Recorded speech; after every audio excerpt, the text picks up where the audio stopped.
भक्ति विश्वास का विषय है। इसमें तर्क अथवा आजमाइश के लिए कोई भी स्थान नहीं है। जय श्री राम, जय हनुमान। आज की वीडियो में हम जानेंगे कि किस प्रकार हनुमान जी के द्वारा शनिदेव के घमंड को तोड़ा गया था। एक बार शनिदेव को अपनी शक्ति पर अपार घमंड हो गया। शनिदेव को लगने लगा कि उनसे शक्तिशाली कोई भी नहीं है। उनकी दृष्टि मात्र से ही व्यक्ति के जीवन में उथल पुथल शुरू हो जाती है।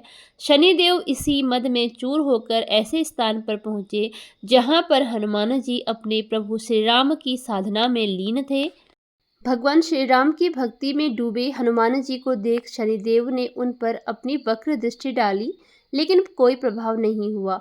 इससे क्रोधित होकर शनिदेव ने हनुमान जी को ललकारते हुए कहा कि अरे वानर, देख कौन सामने आया है। हनुमान जी ने शनिदेव पर कोई ध्यान नहीं दिया और अपनी भक्ति में लीन रहे। शनिदेव ने सभी प्रयास कर लिए, लेकिन हनुमान जी पर कोई प्रभाव नहीं पड़ा। तो शनिदेव का क्रोध सातवें आसमान पर पहुंच गया। तनाव और गुस्से में आकर शनिदेव ने एक बार फिर से प्रयास किया और कहा कि हे मूर्ख बानर, आंखें खोलो। मैं शनिदेव तुम्हारी सुख शांति को नष्ट करने आया हूँ।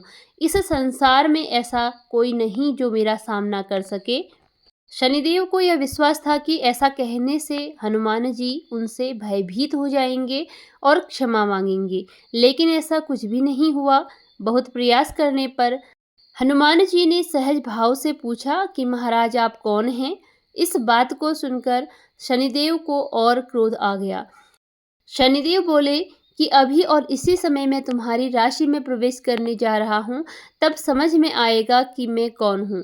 इस बार भी हनुमान जी को शनिदेव से भय नहीं लगा और उन्होंने शनिदेव से कहा कि आप कहीं और जाएं और उन्हें अपने प्रभु का स्मरण करने दें, विघ्न न डालें।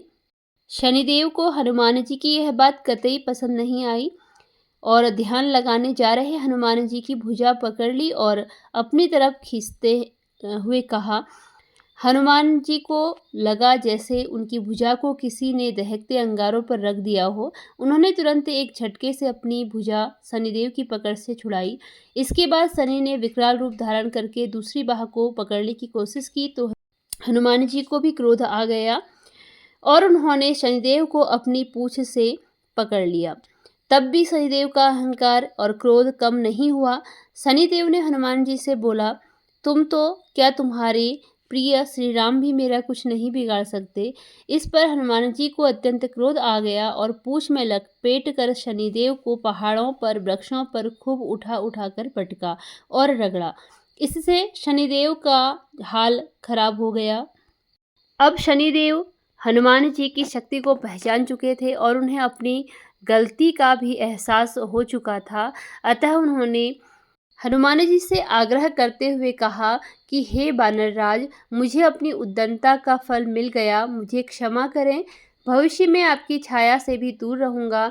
तब हनुमान जी बोले, मेरी छाया ही नहीं, मेरे भक्तों की छाया से भी दूर रहने का वचन देना होगा। शनिदेव ने हनुमान जी को ऐसा ही वचन दिया। इसीलिए शनिदेव हनुमान जी के भक्तों को कभी परेशान नहीं करते। कहा जाता है कि जो भी हनुमान जी की नित्य पूजा करता है अर्थात हनुमान चालीसा का पाठ करता है, उसे कभी भी शनि दोष नहीं लगता, अर्थात कि शनि की बुरी दृष्टि उस पर कभी भी नहीं पड़ती।